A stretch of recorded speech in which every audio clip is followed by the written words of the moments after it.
A Little Golden Book. Disney the Lion King. From the smallest ant to the largest elephant, every living thing has a place in the great circle of life. Mufasa's place was as king of the lions. Sarabi was the queen, and their newborn cub Simba would one day take his father's place as the Lion King.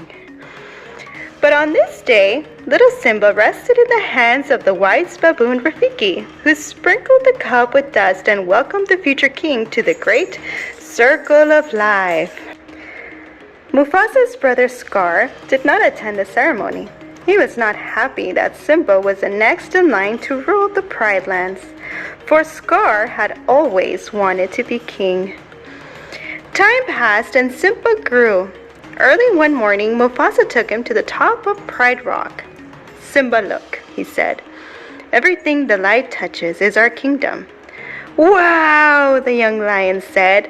Then he asked, "What about the shadowy place?" "That's beyond our borders. You must never go there, Simba," warned Mufasa. Later, Simba proudly told his uncle Scar, "Someday I'm gonna rule the whole kingdom. Well, everything except the shadowy place. My father said I can't go there." "He's absolutely right," Scar slightly agreed. "An elephant graveyard is no place for a young prince. Only the bravest lions go there." Scar knew Simba would want to prove that he was brave. He said nothing as Simba ran off to ask his friend Nala to explore the mysterious Shadowlands with him. When the friends arrived at the Shadowlands, they discovered an eerie, steamy place filled with elephant bones. "It's so creepy," whispered Nala nervously. "Come on," said Simba. "Let's check it out." Zazu, the king's minister, had been looking for the cubs. When he caught up with them, he warned, "We are too far from the Pride Lands. It is dangerous." He. Strange laughter rang out. It belonged to 3 hyenas, Banzai, Shenzi, and Ed, who slinked out from an elephant's skull. When Zazu told the hyenas he was Mufasa's minister, they realized that Simba was the future king.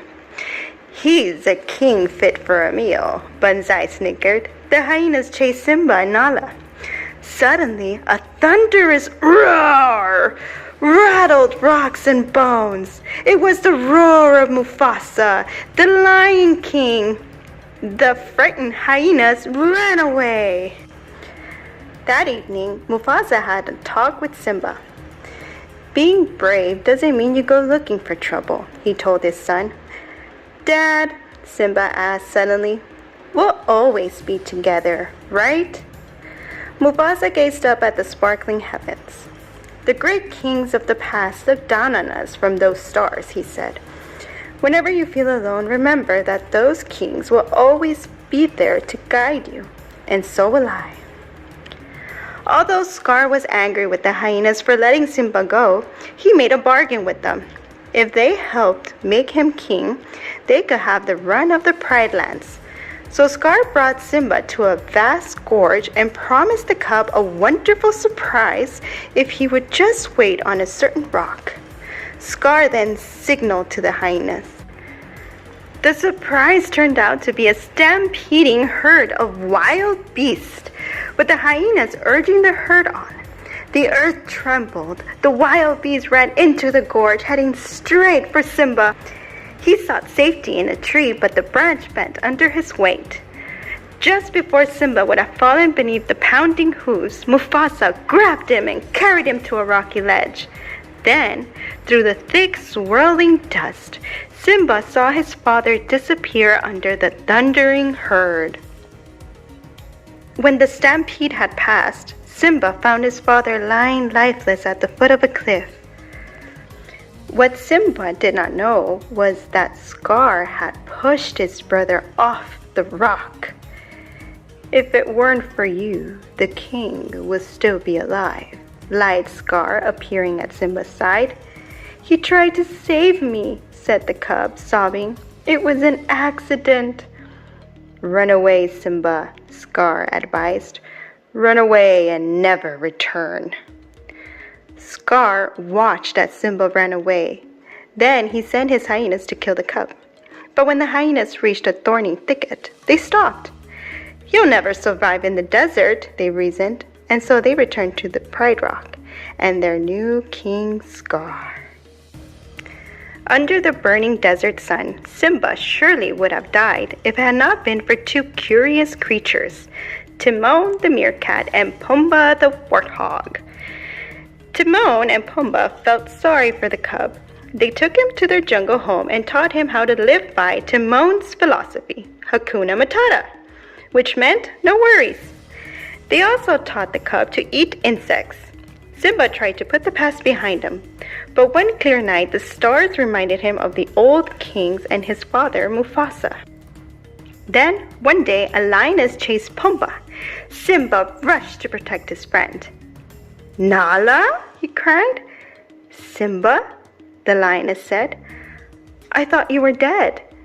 The friends embraced. Then Nala told Simba that under cruel King Scar, the Pride Lands had become barren and the animals were starving. Hyenas were everywhere. But Simba refused to go back and take his place as the Lion King. He did not feel worthy. That night, wise old Rafiki found Simba alone. He led Simba to a small pool. Simba saw his father's face in the water. Then he heard his father's voice. "Simba, look inside yourself," Mufasa said. "You are my son and the one true king. You must take your place in the circle of life." So Simba set out for the Pride Lands to confront the false king. Later, his friends Nala, Timon, and Pumbaa joined him. "I'm surprised to see you alive," sneered Scar as Simba approached the Pride Rock. "I've come back to take my place as king," declared Simba. With an angry snarl, Scar forced Simba to the edge of a cliff.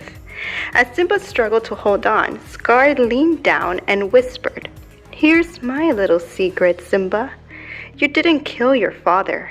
I did." Simba's heart filled with rage, and the strength of 10 lions surged through him. He struggled up onto the rock, leaped on Scar, and the battle began. Nala bravely led the other lioness against the hyenas. Even Timon and Pumbaa joined the fight. The battle raged until all the hyenas ran from Pride Rock. Simba chased Scar to the top of Pride Rock and cornered him. Scar whimpered, "No, please, have pity on me." "Run away, Scar," said Simba. "Run away and never return." But when Simba turned his back, Scar attacked. Quick as the lightning that flashed above, Simba sent Scar flying over the cliff to the hungry hyenas below. So Scar's evil reign ended, and Simba took his rightful place as the Lion King. In time, King Simba and Queen Nala had a cub of their own. Way atop Pride Rock, their child rested in the hands of the wise baboon Rafiki, who sprinkled the cub with dust and welcomed her to the great circle of life.